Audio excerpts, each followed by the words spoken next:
नमस्कार, मैं हूं कुमार अनिल। राहुल गांधी ने विपक्ष के नेता के बतौर 100 दिन पूरे कर लिए हैं। इन 100 दिनों में उनकी सबसे बड़ी उपलब्धि क्या है, किसको आप मानेंगे? इसी पर मैं आपसे इस वीडियो में बात करना चाहता हूं। क्या उनकी सबसे बड़ी उपलब्धि ये है कि संसद में जब वो बोलने के लिए खड़े हो गए तो इतिहास रच दिया। प्रधानमंत्री को कई बार उठ के बोलना पड़ा, टोकना पड़ा। गृह मंत्री को, मंत्रिमंडल के कई सदस्यों को परेशान हो जाना पड़ा और वो बार बार टोकने के लिए खड़े हुए। तो सारे लोग खड़े हो रहे थे, खुद प्रधानमंत्री मोदी, ऐसा मनमोहन सिंह कभी खड़े नहीं हुए, ऐसा कभी राजीव गांधी खड़े नहीं हुए इस तरह से। तो क्या ये सबसे बड़ी उपलब्धि है कि उन्होंने इस तरह से घेर दिया, प्रधानमंत्री नरेंद्र मोदी को, एनडीए की सरकार को घेर दिया?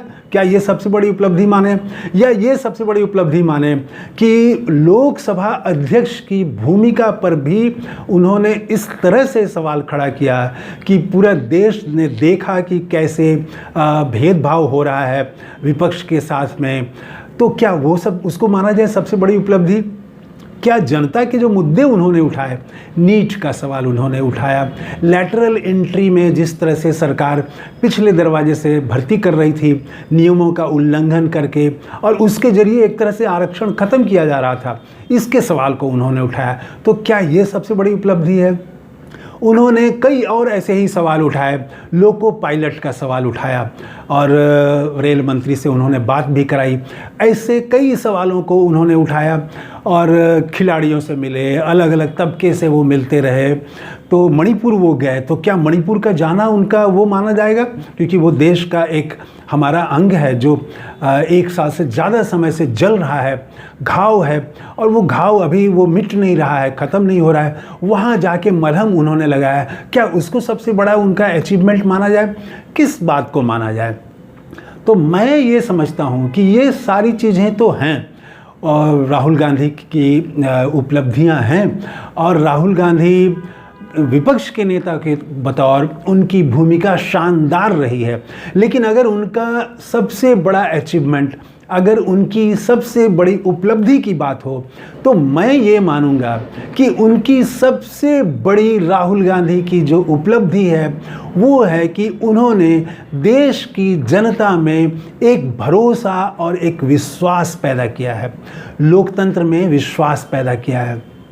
देखिए, ये जो बात है ये दिखाई नहीं पड़ती है, लेकिन आप देखें कि जब जनता को अगर ये महसूस हो जाए कि हमारा कोई नहीं है। किसानों के साथ क्या हो रहा था, 1 साल तक वो संघर्ष कर रहे थे, मीडिया उनके साथ नहीं था, मीडिया खालिस्तानी बताने में लगा हुआ था, और वो पाकिस्तान से फंड हो रहा है, कहाँ से विदेशी पैसा, ये तो किसान ही नहीं है, मीडिया ये बता रहा था। सरकार सुनने को तैयार नहीं थी।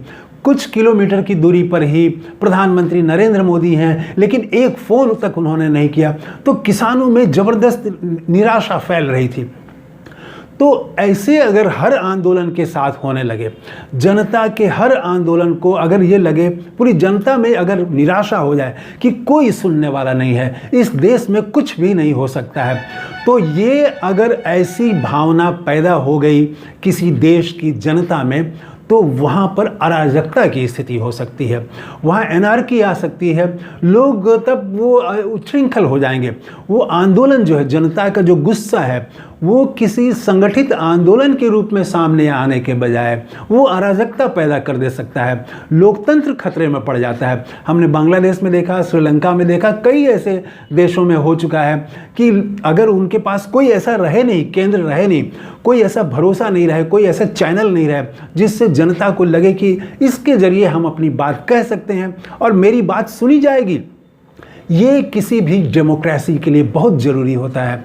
तो प्रधानमंत्री मोदी का जो कार्यशैली है उनकी, और पूरी भाजपा ने जो किया, किसान आंदोलन के साथ किया, पहलवानों के साथ किया, अग्निवीर के साथ किया, नीट में किया, जो भी हो रहा है, बेरोजगारी बेतहाशा बढ़ रही है, महंगाई बढ़ रही है, तो जनता में एक निराशा बढ़ती जा रही थी। उनको लग रहा था कि कोई नहीं है। ये बहुत खतरनाक होता है किसी लोकतंत्र के लिए। तभी उन्होंने शुरू किया वो भारत जोड़ो यात्रा, और उसके बाद वो लगातार प्रयास करते रहे। लोकसभा चुनाव में भी उन्होंने उन्हीं सारे मुद्दों को उठाया, तो तब कुछ कुछ बनना शुरू हुआ।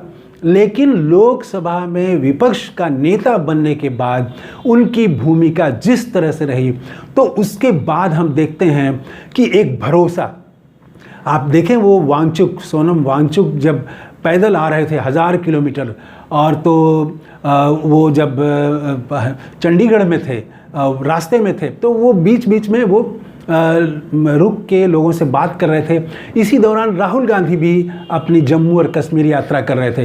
तो जम्मू में एक लड़की जो है वो अपनी बात कहना चाहती थी राहुल गांधी से, लद्दाख की लड़की, और उसको बोलने का मौका नहीं मिला, बाहर आके वो रोने लगी। तो फिर राहुल गांधी को मालूम हुआ, राहुल गांधी ने उस युवती से बात की, तो उसने बताया कि लद्दाख के लोग क्या चाहते हैं। तो वो अपनी बात राहुल गांधी से कहना चाहती थी, लद्दाख का दर्द बताना चाहती थी कि लद्दाख को, हिमाचल में जिस तरह से विकास हो रहा है, उत्तराखंड में हो रहा है, बड़ी बड़ी फैक्ट्रियां लग रही हैं, पहाड़ नष्ट हो रहे हैं, ऐसा विकास लद्दाख को नहीं चाहिए। लद्दाख को 6 शेड्यूल में उनके लिए वो जगह चाहिए कि उसकी जो परंपरा है, वहाँ की जो लद्दाख की जो संस्कृति है, वहाँ का जो पर्यावरण है, उसको सुरक्षित किया जाए। तो संविधान में इसके लिए व्यवस्था है, उसके तहत वो तो कहने का मतलब ये कि वो हर लोगों को ये भरोसा पैदा किया राहुल गांधी ने कि अगर कोई नहीं सुन रहा है आपकी, तो आप मेरे पास आ सकते हैं।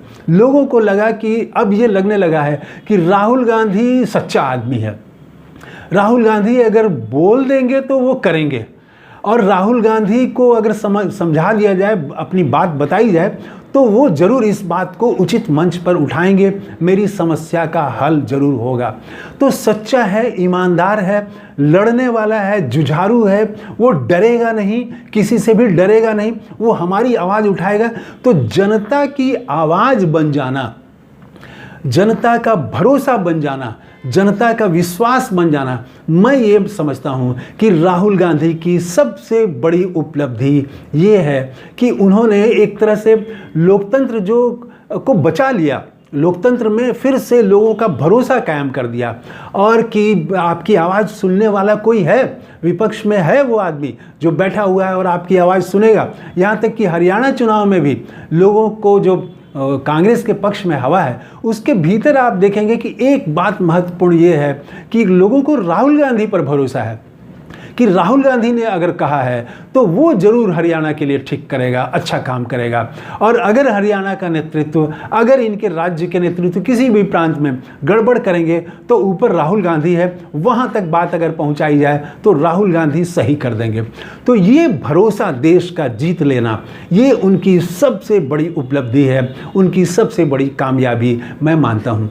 आपको क्या लगता है, 100 दिन में राहुल गांधी ने क्या पाया, उनकी सबसे बड़ी उपलब्धि आप किसको मानते हैं? कमेंट करके ज़रूर बताइएगा। थैंक यू, धन्यवाद, जय हिंद।